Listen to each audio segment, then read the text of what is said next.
We have fine art, we have architecture, architects, we have designers, urban designers, we have fashion. The eye mostly work with generations and understands, but of course if you talk and what it would be useful, so we don't want to come there to be visitors just. We can because I'm also thinking about our students to get them more engaged. Do some kind of collaborative thing. yeah, of course, we're working together on this thing. I mean, it's just a suggestion. Yeah. And maybe some lectures from some of our artists, which are very interesting episodes for your project as well. You know Renzo much? I know him personally. He teaches my course. He showed it in Joe. He showed it to our lecturers. In fact, I do have a copy of it's very expensive, even for educational purposes, in our library, and I showed this to my lecturers. And he knows that sometimes he has a substitute. I email things as well. Can you give an approximation of how many students I saw it? I had workshops with him and so on.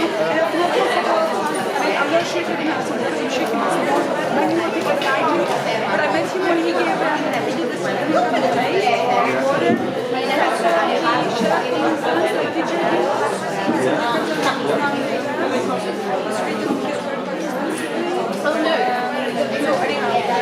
Come with your students and then we can bring them together.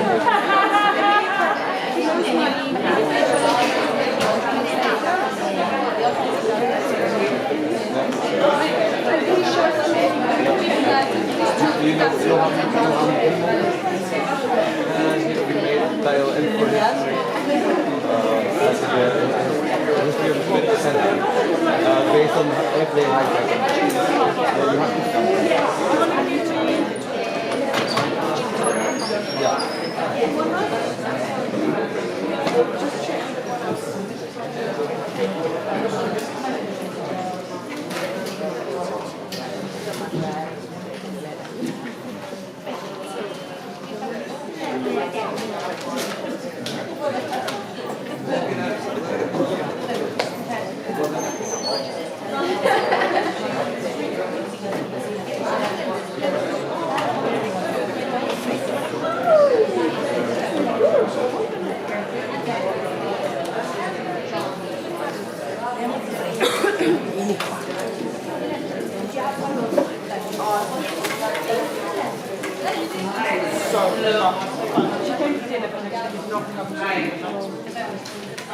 Myself, Anna, and Mirto are here to read a communique that was collectively written by a group of participants in the Crossing Borders Conference, both panelists and audience members. We do not intend for our intervention to close down any discussions, but rather to open up a new space of self-critique.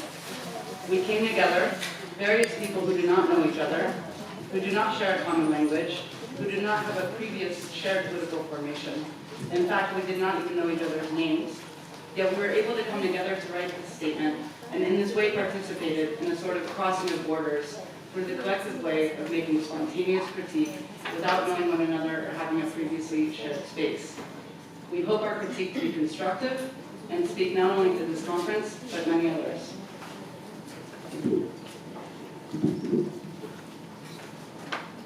We observe that a number of borders have been reproduced by this conference itself.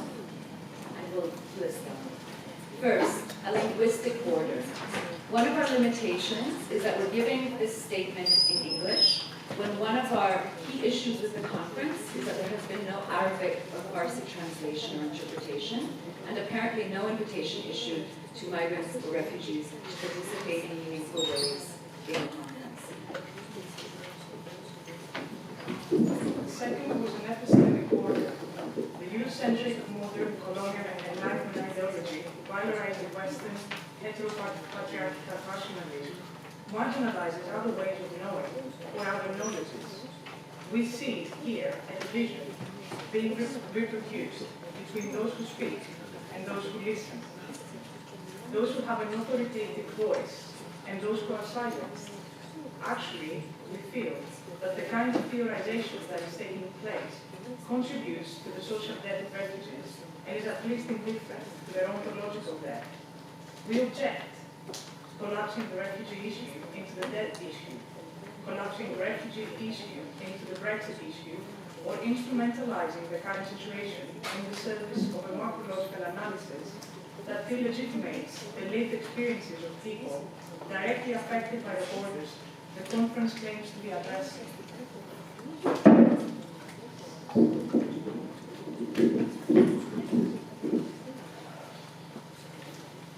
Three, activism border.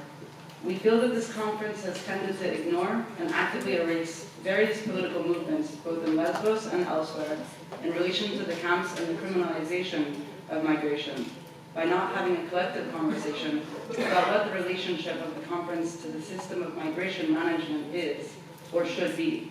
We are positioned as the quote-unquote good Samaritans, good internationals, by being invited to go to visit the detention center at Moria. Going to the detention center as a conference is validating the detention center. We feel that this is a form of voyeurism, taking pleasure in, or enhancing our epistemic authority about the suffering of others. There's a transnational and a local history of activism against borders, detention, and deportation that has been suppressed here. In general, refugees were not invited to give an analysis of their own situation. When they were quote-unquote brought in, they were asked to perform the spectacle of suffering for experts to analyze, which is objectifying and infantilizing. 4, a methodological border. Throughout the conference, borders were being produced, constructing who gets the right to speak, rather than borders being occupied and defied collectively. We oppose the othering and representation of refugees by people positioned as experts and believe that any discussion of refugees or migrants and borders should center on refugees and migrants' own accounts, analyses, and political movements. That the conference did not have as its goal to be a collaborative effort with refugees raises the irony that when people were making well-intentioned critiques of the othering of refugees, we were in fact reproducing their exclusion and marginalization. Furthermore, the juridical category of refugee has been used unproblematically, while it is in fact an externally imposed classification that constitutes part of the oppression of people whose movement across borders is criminalized and violently controlled. 5. There's a political border. We see this conference as engaging in politics from above rather than in politics from below. Representatives or leaders of political parties are given a platform to market their position or to rally supporters for electoral politics. Our movements prefer to engage with the politics from below and to the left rather than the politics from above.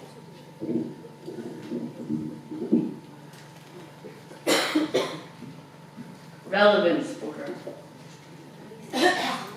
There are issues of life and death that require practical interventions and commitments.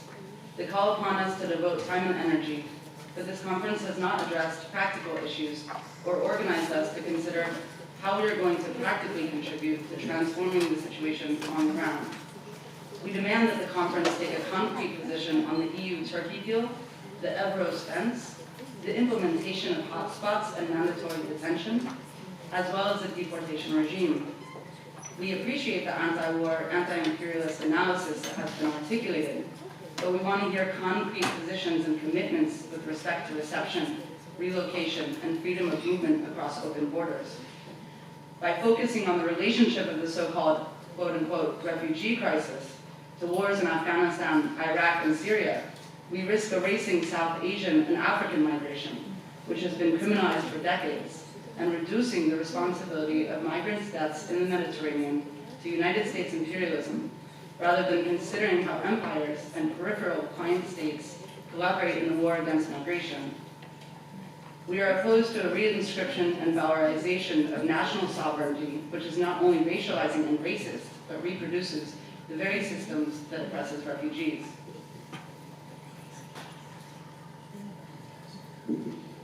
Seven, historical border.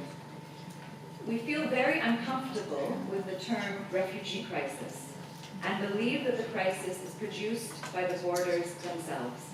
The construct of refugee crisis has been used unproblematically in ways that conceal the histories of coerced and criminalized migration to this continent, making it seem that this is a recent or sudden phenomenon. We call for an abolition of all borders rather than their reification through discourses that locate the problem in migration rather than in national sovereignties. 8. Internalized borders. The conference did not conceive of the border as something other than a physical geopolitical reality and as something that we have all internalized in various ways and that many of us have tried to challenge in our intimate and affective relationships. And yet, Lesbos, where this conference was held, is a space where borders of all kinds have been inhabited and contested. An effort that has been criminalized by the state, resulting in arrests of and charges against activists engaged in rescue or welcoming activities. We wanted to know more about this situation and feel that this could have been an opportunity to hear from legal experts what possibilities there are for resisting the criminalization of solidarity.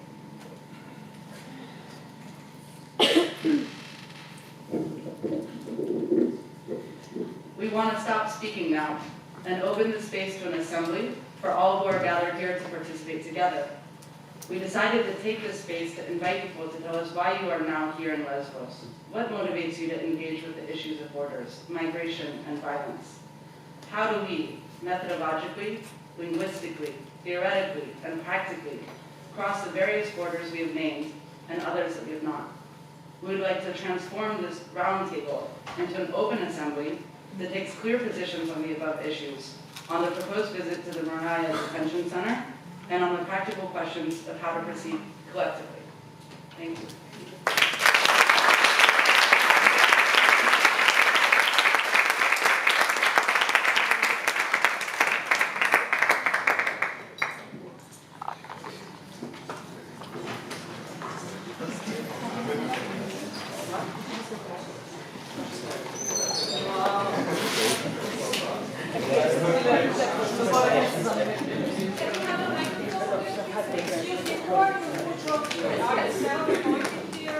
We are a group of 15 people, 15 in number. I'm 16. 17. I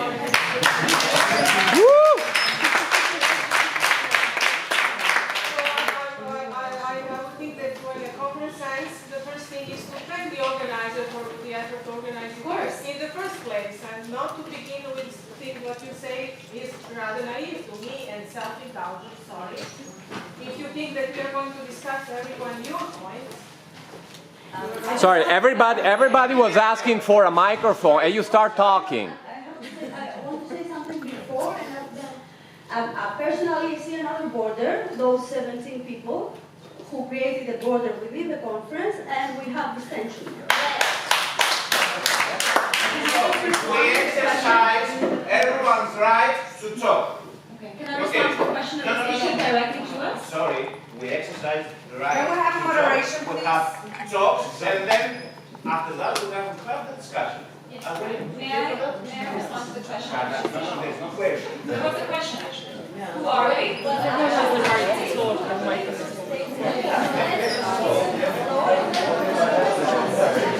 Yeah, please. We have the right, all of us, the same rights. Okay, so we are going to have the speeches, and then we're going to have an open discussion on everything that's going to be on the table. I propose that we vote whether we want an open assembly or the plenary to continue as programmed. Show of hands, open assembly. Democracy.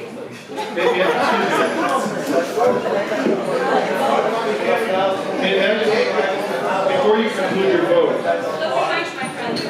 Look behind you. Turn around and look behind you.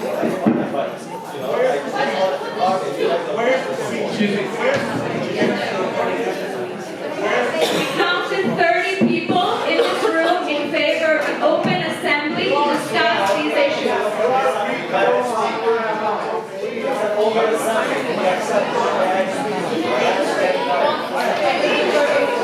Excuse me, may I please make a quick remark? So we have some quiet, please. People were just asked to vote on something. I don't think anybody on this panel objects to there being a vote, and if there is, they can speak up, they can speak for themselves. But I don't know that you know what people are being asked to vote upon. Do you know how it was intended that we were going to conduct this? I mean, perhaps, well, you can ask. Why don't we ask the organizers how they intended to conduct this panel? Dear, you spoke. I just like an opportunity to say something, okay? Why don't we allow the organizers to explain how they intended to conduct this panel, and then we can determine whether there are real differences between us in terms of how we want to proceed, because I don't think it's clear that there are differences. So perhaps you can explain how.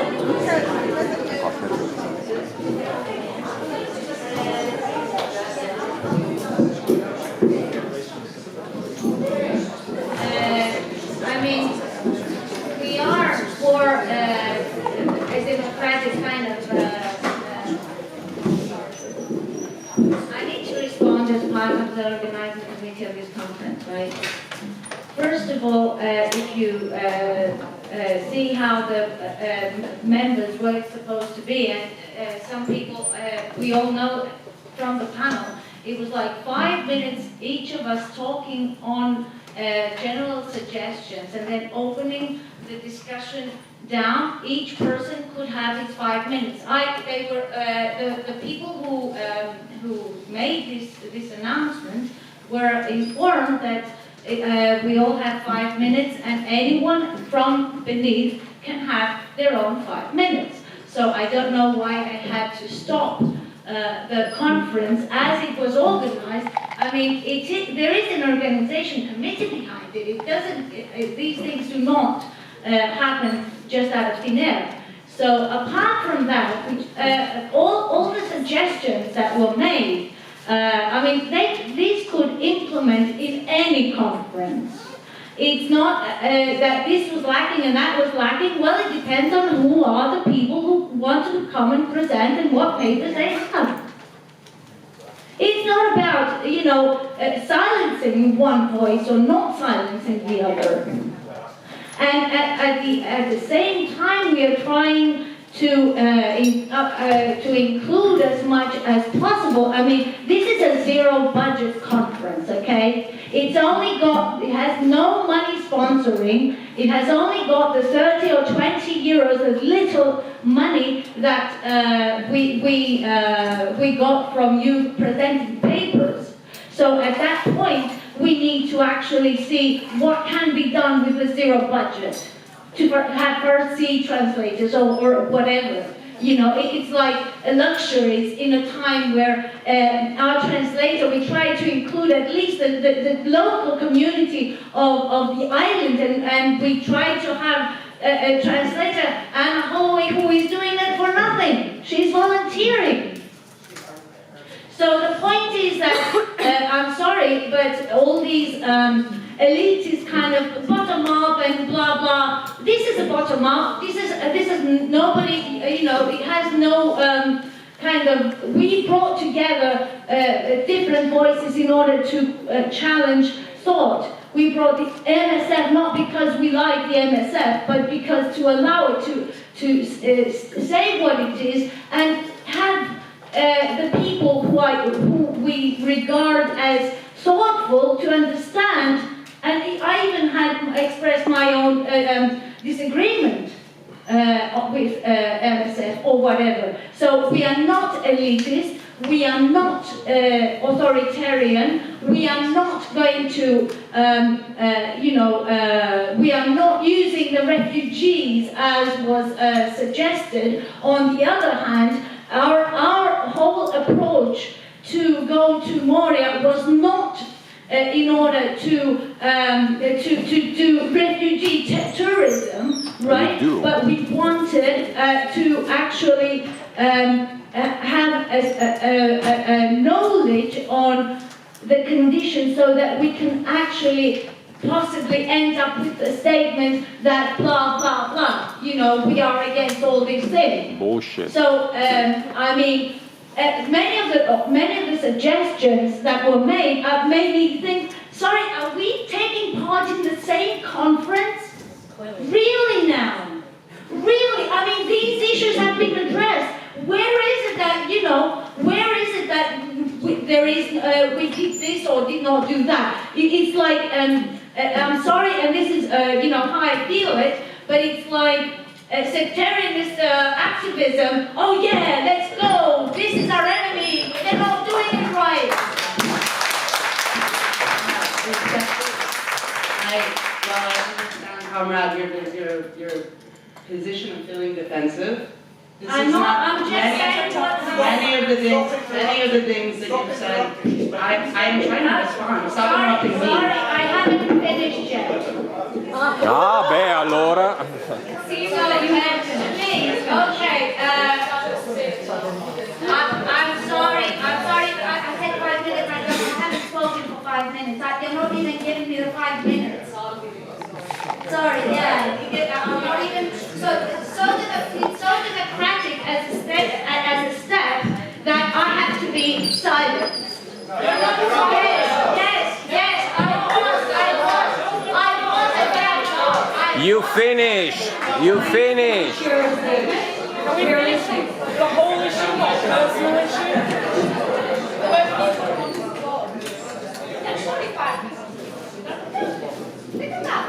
We're going through the speeches accordingly, and they're going to have a discussion. We can hear you. Yeah. Let's just give the panel their 5 minutes, and then we can have a discussion. We can have a discussion that the guests, sorry, I don't know your names, suggested. We can have a discussion about each speaker's comment.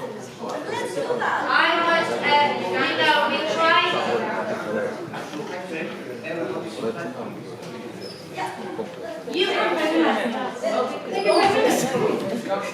You're wasting your 5 minutes. I was interrupted. The time. What is this? Football game? So, okay, don't do this on a I have 5 minutes. I will say this. It's not a perfect conference. It has its difficulties, as I said, being a zero budget conference, being conditioned under the papers that we have. It's not about, you know, I wish that more people from other countries, from Syria or wherever, you know, Africa could come and present their view. We were open and we would have enjoyed it to happen. It did not.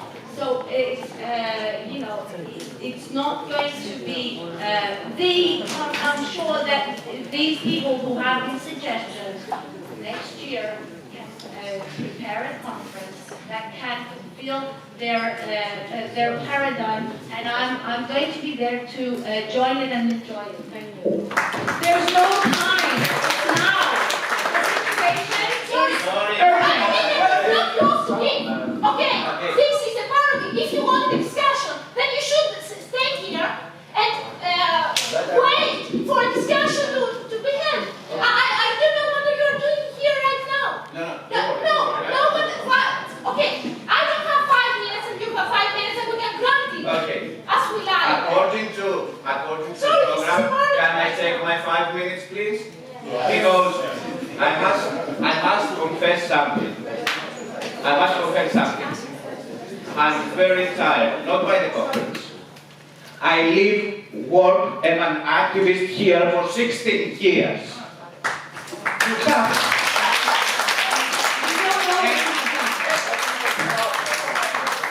Please let me my 5 minutes. Okay.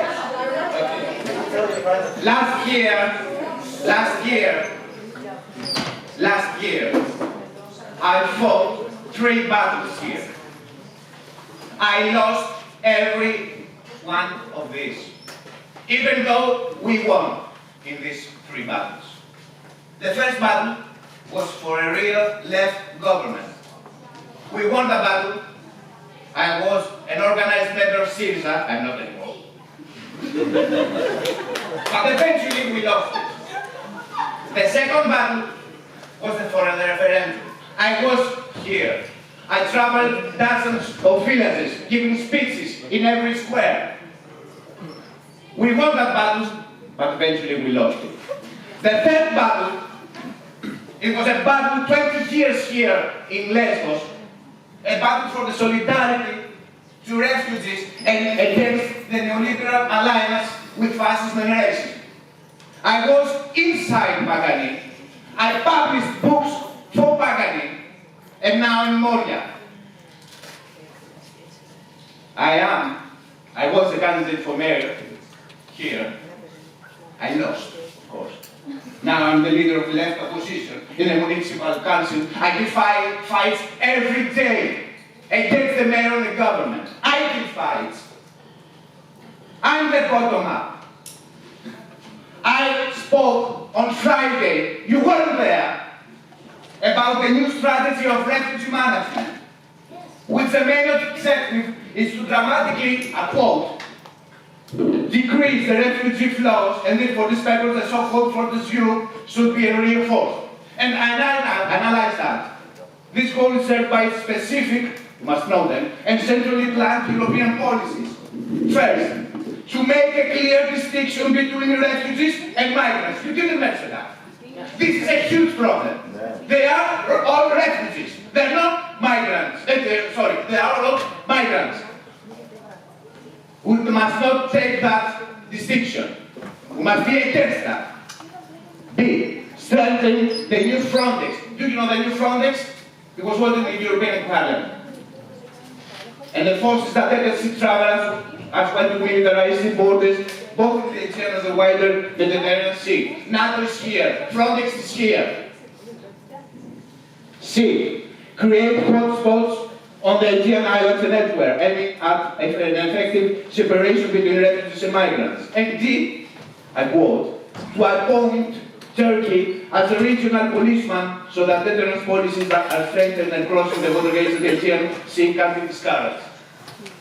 We talk about all this stuff, but first of all, both on Friday morning in my English speech and on Friday evening in my Greek speech, I talked about that this policy is a state crime. We must act accordingly and name all these people, the government, the local government, criminals. Why is it state crime? We're talking about 612 people, including many children, died or accounted for when the boats carrying them capsized. We're talking about violent pushbacks. We're talking about reception conditions on islands such as Lesbos and Kos, inhuman, insufficient tents, lack of food, and poor hygiene conditions.